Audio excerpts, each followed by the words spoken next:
সম্মানিত ভিউয়ার্স, আমি নজরুল ইবনে মোহাম্মদ, স্বাস্থ্য সহকারী, বাংলাদেশ, ঢাকা ময়মনসিংহ নেত্রকোনা জেলার অন্তর্গত একটি দুর্গাপুর থানায় উপস্থিত। তো দুর্গাপুর থানার দুর্গাপুর ইউনিয়নে আমরা উপস্থিত আছি। এখন আমরা পাহাড়ের গহীনে যে জঙ্গল, এই জঙ্গল বেয়ে একটি কাদাযুক্ত রাস্তা, হ্যাঁ, কাঁচা রাস্তা দিয়ে আমরা যাচ্ছি। ওইখানে আমাদের বাইক ছিল, বাইক নিয়ে একজন চলে গিয়েছে।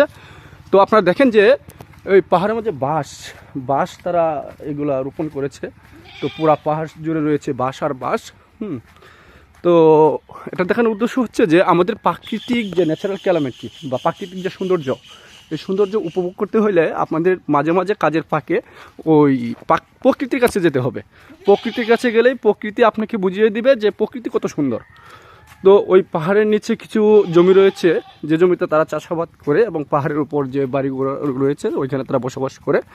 তো ওই দিক দিয়ে আমার সামনে দিয়ে দেখছেন যে ওই আগে বলেছিলাম একটি ভিডিওতে, একদম তৃণমূল পর্যায়ে গণপ্রজাতন্ত্রী বাংলাদেশ সরকারের মাননীয় প্রধানমন্ত্রী যে বলেছেন ঘরে ঘরে বিদ্যুৎ, সেটা কিন্তু উনি বাস্তবায়ন করে দিয়েছেন একদম তৃণমূল পর্যায়ে। বর্ডার ব্রিজ এরিয়াতে ওইদিকে দেখা যাচ্ছে ইন্ডিয়ান পাহাড়, এদিকে বাংলাদেশ, হ্যাঁ।